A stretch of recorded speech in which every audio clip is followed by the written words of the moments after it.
신앙 고백 드리겠습니다. 전능하사 천지를 만드신 하나님 아버지를 내가 믿사오며 그 외아들 우리 주 예수 그리스도를 믿사오니 이는 성령으로 잉태하사 동정녀 마리아에게 나시고 본디오 빌라도에게 고난을 받으사 십자가에 못 박혀 죽으시고 장사한 지 사흘 만에 죽은 자 가운데서 다시 살아나시며 하늘에 오르사 전능하신 하나님 우편에 앉아 계시다가 저리로서 산자와 죽은 자를 심판하러 오시리라. 성령을 믿사오며 거룩한 공회와 성도가 서로 교통하는 것과 죄를 사하여 주시는 것과 몸이 다시 사는 것과 영원히 사는 것을 믿사옵나이다. 아멘.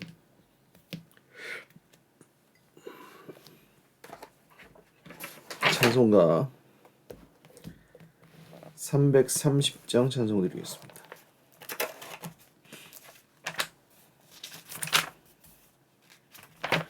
찬송가 330장입니다. 어둠 밤 쉬되리니 내 직분 지켜서 잔잇을 맺힐 때에 일찍 일어나 해 돋는 아침부터 힘써서 일하라. 일할 수 없는 밤이 속히 오리라. 어둠 밤 쉬되리니 내 직분 지켜서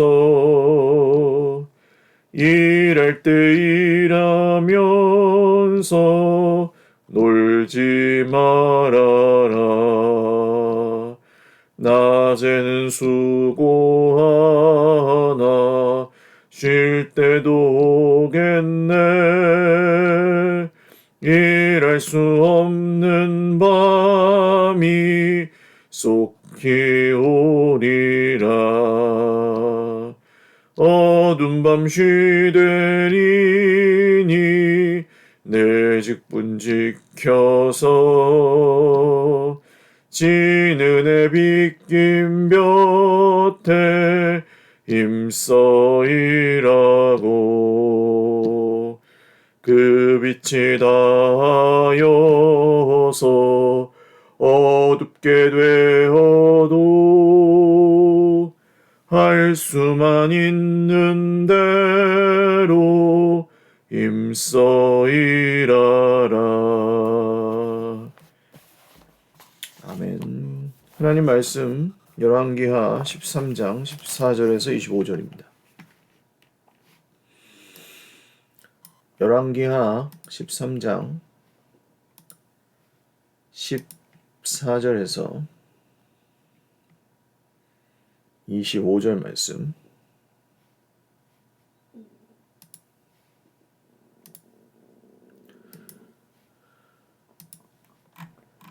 한 목소리로 읽겠습니다.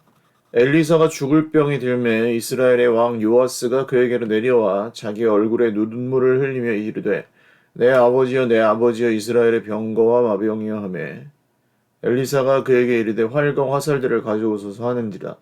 활과 화살들을 그에게 가져오매 또 이스라엘 왕에게 이르되 왕의 손으로 활을 잡으소서 하매 그가 손으로 잡으니 엘리사가 자기 손을 왕의 손 위에 얹고 이르되 동쪽 창을 여소서 하여 곧 열매 엘리사가 이르되 쏘소서 하는지라. 곧 쏘매 엘리사가 이르되 이는 여호와를 위한 구원의 화살 곧 아람에 대한 구원의 화살이니 왕이 아람 사람을 멸절하도록 아벡에서 치리이다 하니라. 또 이르되 화살들을 집으소서 곧 집음에 엘리사가 또 이스라엘 왕에게 이르되 땅을 치소서 하는지라. 이에 3번 치고 그친지라. 하나님의 사람이 노하여 이르되 왕이 6번을 칠 것이니이다. 그리하였더라면 왕이 아람을 진멸하기까지 쳤으리이다. 그런즉 이제는 왕이 아람을 3번만 치리이다 하니라. 엘리사가 죽으니 그를 장사하였고 해가 바뀌면 모압 도적대들이 그 땅에 온지라. 마침 사람을 장사하는 자들이 그 도적들을 보고 그의 시체를 엘리사의 묘실에 들이던지매 시체가 엘리사의 뼈에 닿자 곧 회생하여 일어섰더라. 여호아하스 왕의 시대에 아람과 하사엘이 항상 이스라엘을 학대하였으나 여호와께서 아브라함과 이삭과 야곱과 더불어 세우신 언약 때문에 이스라엘에게 은혜를 베풀며 그들을 불쌍히 여기시며 돌보사 멸하기를 즐겨하지 아니하시고 이때까지 자기 앞에서 쫓아내지 아니하셨더라. 아람의 왕 하사엘이 죽고 그의 아들 벤 하닷이 대신하여 왕이 되매 여호아스의 아들 요아스가 하사엘의 아들 벤 하닷의 손에서 성읍을 다시 빼앗으니 이 성읍들은 자기 부친 여호아스가 전쟁 중에 빼앗겼던 것이라. 요아스가 벤 하닷을 3번 쳐서 무찌르고 이스라엘 성읍들을 회복하였더라. 아멘. 기도드리겠습니다. 살아계신 하나님 감사합니다. 주님을 예배합니다. 주님을 찬양합니다.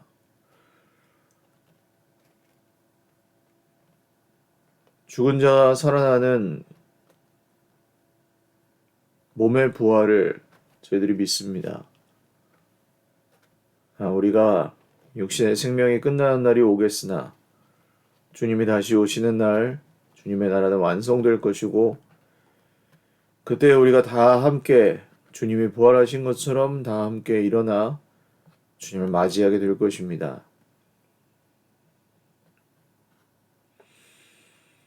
이 땅에서의 삶은 고달프고 힘든 일도 때로는 있사오나 주님이 우리에게 주신 말씀을 따라 오늘도 잘 이기고 또 잘 극복해 나아갈 수 있도록 사랑하는 형제 자매들 모두에게 오늘도 새 힘을 허락하여 주시옵소서. 주신 말씀 순종하며 오늘도 말씀의 길로 걸어갑니다. 격려하시고 위로하여 주시옵소서. 감사하옵고 예수님의 이름으로 기도 올리옵나이다. 아멘. 할렐루야. 오늘도 하나님의 은혜와 평강으로 풍성한 하루 누리시기를 바랍니다. 장례 광고 먼저 드리겠습니다. 우리 김순성 권사님 시어머님 되시는 박옥배 성도님 시어머님 소천하셔서 일산병원 장례식장 6호실에서 장례 오늘 입관 예배 11시에 있을 예정입니다. 교회에서 출발하실 분들은 10시 20분에 모여서 같이 가시고요. 11시에 입관 예배 일산병원 장례식장 6호실에서 있습니다. 발인 예배는 내일 금요일 오전 7시 30분에 있겠습니다. 함께 해주시고 또 슬픔 당한 가정 위해서 기도해 주십시오. 자, 엘리사의 최후입니다. 엘리사 선지자는 그동안 그야말로 이스라엘의 병거와 마병 역할을 하였죠. 이스라엘의 병거와 마병이 얼마나 많이 있는지가 중요한 게 아닙니다. 아람과 하사엘이 여호아스 시대와 요아스의 시대에 이스라엘을 학대하고 괴롭혔지만 그 기병을 50명까지 줄이고 병거를 10대밖에 안 남기고 보병을 10,000명밖에 안 남길 정도로 이스라엘의 군세가 아주 약화되었지만 그래도 이 엘리사가 하나님의 말씀을 따라서 이스라엘을 지키고 있었잖아요. 이 엘리사가 엘리야에게 말했던 내 아버지여 이스라엘의 병과 마병이여 했던 말 그대로 요아스가 이 왕이 엘리사에게도 똑같이 말합니다.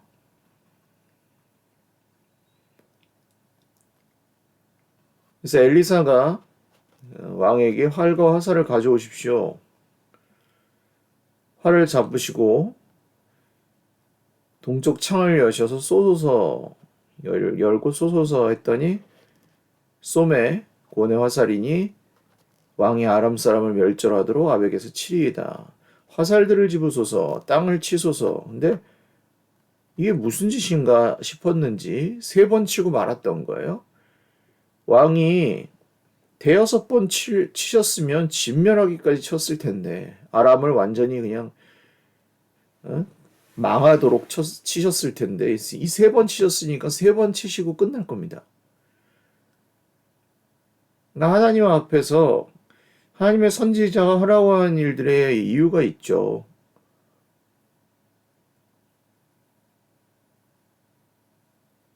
근데 사실 그 정도로 믿지를 않아요. 하나님의 말씀을 그 정도 무게감으로 듣지를 않아요. 뭐 너만 말씀이냐? 나도 말씀이다. 종교개혁을 통해서 루터가 성경 말씀을 모든 성도에게 들을 수 있도록 이 성직자들의 전유물이었던 말씀을 독일어 성경을 번역함으로써 모든 성도들이 묵상할 수 있도록 돌려준 것은 정말 개혁의 핵심이고 모든 성도들이 다 하나님의 말씀을 묵상하고 모든 성도들이 제사장이 되어서 하나님께 직접 예배할 수 있다는 것은 우리 기독교의 핵심 사상입니다. 하나님의 나라가 임했으니 더 이상 성소에 휘장이 필요가 없고 지성소가 필요가 없습니다. 모든 사람은 다 하나님께 직접 예배하고 기도할 수 있습니다. 그러나 하나님께서 하나님의 사람들을 통해 말씀하실 때, 성경을 통해 말씀하실 때 그것을 우습게 여겨도 된다는 말은 아닙니다. 들어야죠. 순종해야죠. 그게 엉뚱한 얘기가 아닌 이상에는 그것이 성경에서 나온 말씀일 때, 그것이 말씀을 통해서 나에게 주신 하나님의 메시지일 때, 우리에게 공동체에게 주신 메시지일 때 그것을 들어야 됩니다. 그래서 이 요아스는 그것을 적당히 듣고 말았기 때문에 적당히 응답받죠. 적당히 순종하면 적당히 응답받고 우습게 여기면은 그냥 우스워지고 진정성 있게 순종하면 진정성이 있는 응답을 받습니다. 순종은 하기 나름이에요. 하나님께서는 내가 하나님의 말씀을 어떻게 대하는지, 하나님의 말씀을 어떻게 대하는지 그 태도는 말씀을 전하는 사람을 어떻게 대하는지와 아주 밀접한 관련이 있습니다.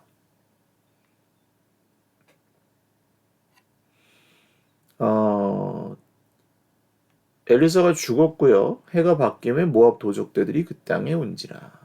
모압 도적대들이 이스라엘을 침범하는데 장례식이 있었어요. 근데 그 도적대를 보고 시체를 급하게 이 엘리사의 무덤에 내던지고 도망을 갔는데 이 이스라엘의 장례는 2차례입니다. 이 시체를 염해서 임시로 장례를 지냈다가 그 시체가 다 뼈만 남으면 그 뼈를 유골을 수습해서 가족 묘에 다시 안장을 하죠. 그래서 이 뼈만 남았어요. 근데 그 뼈가 엘리사의 무덤에 있는 엘리사의 뼈에 닿았더니 그 메마른 뼈에 살이 붙고 다시 생기가 들어가 살아나서 제 발로 일어났다. 부활의 역사가 일어났다. 엘리사의 뼈를 통해서도 역사가 일어났다는 겁니다. 이게 뭡니까? 메마른 뼈의 생기가 에스겔서에 일어나는 그 환상처럼, 그러니까 이게 하나님께서 함께 계시면 이스라엘의 군대가 문제가 아니고 이스라엘의 군대가 있고 없고가 문제가 아니라는 거죠. 모압이 문제가 아니고 아람이 문제가 아니고 애굽이 문제가 아니고 바벨론도 문제가 아니에요. 하나님이 함께 계시는 게 하나님을 의지하느냐?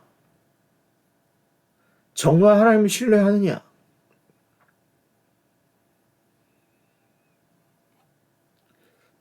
우리는 돈이 없어서 문제라고 생각할 때가 많고, 이게 뭔가 환경적인 게 문제라고 생각할 때가 많습니다.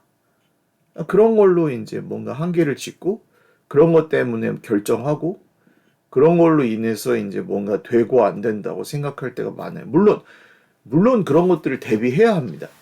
계획을 세워야 합니다. 최선을 다해서 그런 것들을 고려해서 우리의 앞을 지혜롭게 내다보아야 합니다. 요셉이 그러했던 것처럼, 바울 선생님이 그렇게 선교하셨던 것처럼 해야 됩니다. 그렇지만 그렇다고 주님이 그것 때문에 일하지 못하신다고 생각해서는 안 됩니다. 주님은 그 모든 것을 초월해서 일하실 수 있다는 것을 항상 우린 그 가능성을 열어두어야 합니다. 마치 메마른 뼈에 생기가 엘리사의 뼈에 닿자 그 뼈가 살아나는 것처럼, 산 사람이 되는 것처럼 하나님은 무슨 일이든 하실 수 있습니다 라고 우리는 늘 인정하고 고백할 수 있어야 할 것입니다. 그러니까 언제든 우리는 하나님께서 기도하기를 명하시면 기도해야 합니다. 언제든 금식하기를 명하시면 금식해야 합니다.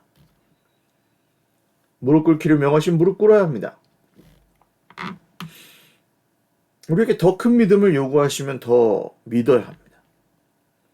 더 의지하기를 원하시면 더 의지하고, 더 집중하기를 원하시면 더 집중해야 합니다. 적당히 믿고 있었다면 완전히 믿어야 합니다. 어제는 또 말씀드렸죠. 무너진 부분이 있으면 그 부분을 다시 세워야 합니다. 하나님이 하시는 일이 있습니다. 무엇을 위해서 일하고 계시는지 보아야 합니다. 그리고 그것을 따라가야 합니다. 하나님의 일인지 아닌지를 분별해야 합니다.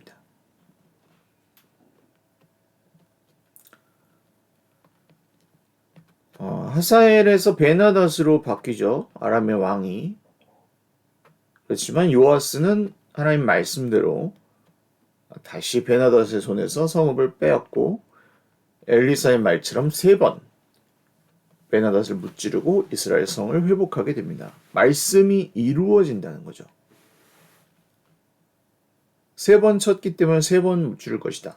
그 말씀 그대로 3번 승리합니다. 하나님의 말씀은 틀림이 없습니다. 선지자가 죽기 전에 했던 말 그대로 요아스는 3번 화살로 3번 쳤던 그 믿음 그대로 3번 응답을 받습니다. 승리하죠. 적당히 순종한 것도 응답을 받습니다. 왜? 말씀 그대로 응답하시기 때문입니다.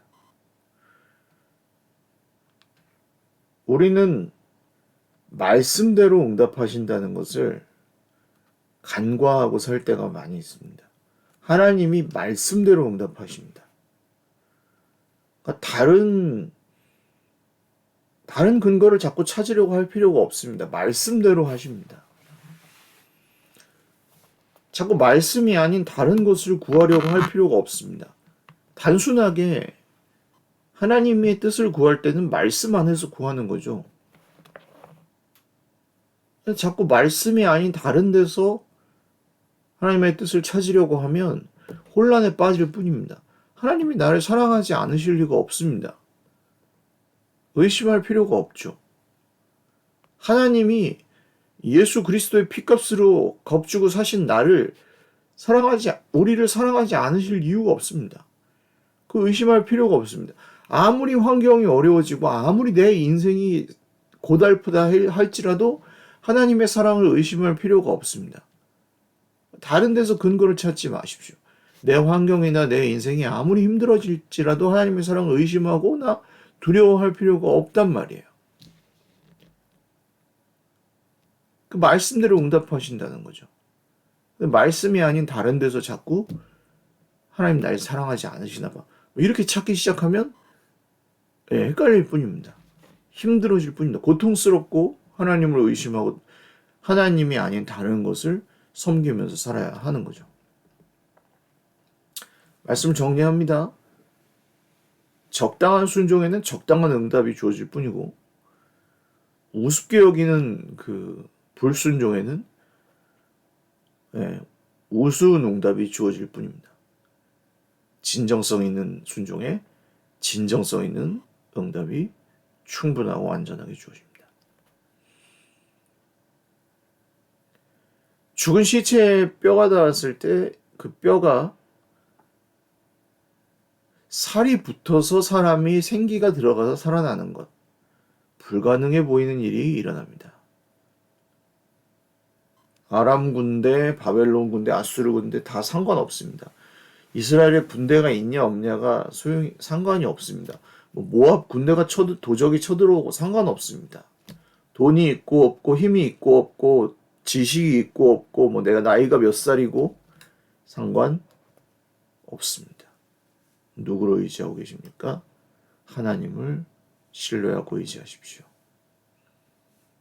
마지막으로 말씀대로 응답하십니다. 3번 쳤더니 3번을 이길 수 있게 해주셨잖아요. 말씀대로 응답하시고 말씀대로만 응답하십니다. 다른 데서 자꾸 그 응답의 근거를 찾을 필요가 없어요. 하나님은 세상을 이처럼 사랑하신다고 하셨으니 세상을 사랑하십니다. 그 세상 안에 있는 우리를 사랑하십니다. 그것을 회복하시려고 지금도 일하고 계십니다. 그럼 그쪽으로 우리는 움직이면 되는 거죠. 그걸 위해서 난 뭘 하면서 살까? 그걸 위해서 내 남은 인생을 뭐에 바칠까? 그걸 위해서 나는 뭐에 시간을 쓰고 어떻게 물질을 쓸까? 이게 우리 남은 인생의 목적입니다. 그럼 무슨 거룩한 것만 해야 되나? 아니죠. 그 안에 우리의 행복이 포함되어 있습니다. 운동하는 것, 먹는 것, 노는 것, 다 거기에 포함되어 있습니다. 우리도 돌보아야 될 하나님의 세상의 일부죠. 우리 자신도요. 그러나 하나님 기뻐하지 않으시는 방법으로 돌보지는 마십시오. 하나님 기뻐하시는 방법대로 돌보시고 하나님의 질서 안에서 사랑하고 돌보시는 거죠. 자기 자신도 말입니다. 그러면서 다른 사람들을 그렇게 살 수 있도록 도와주는 겁니다.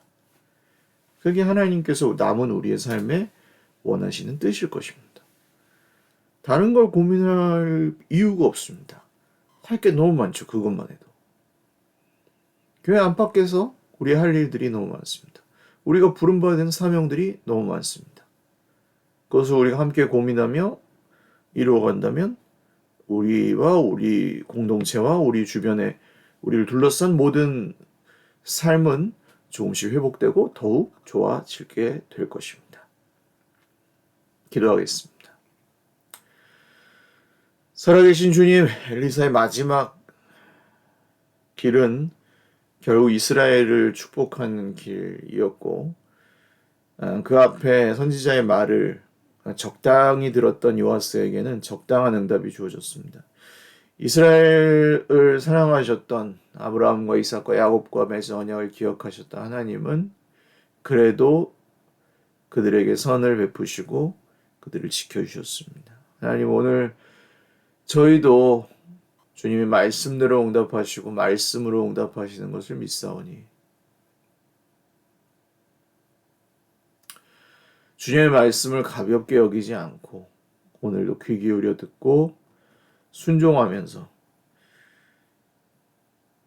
완벽하진 않지만 진정성 있게 순종하면서 살아가겠습니다. 순종하는 만큼, 진지하게 따라가는 만큼 주의 백성들에게 말씀이 이루어지는 것을 보게 하여 주십시오. 슬픔 당한 우리 김순성 권사님 가정 기억하여 주시고 화수 형제와 호수 자매 귀한 가정들에게도 영원한 위로와 좋은 소망을 허락하여 주시옵소서. 모든 우리 형제 자매들에게 우리 주님의 위로와 소망과 평안을 오늘 하루도 넘치게 내리어 주시옵소서. 감사하옵고 예수님의 이름으로 축복하며 기도 올리옵나이다. 아멘. 네, 감사합니다. 오늘도 주님 안에서 복된 하루 되시고, 날씨가 가을이어서 많이 또 좋아졌습니다. 감기도 조심하시고, 또 장례 있을 예정인데, 함께 위로해 주시고, 또 많이 기도해 주십시오. 사랑하고 축복합니다.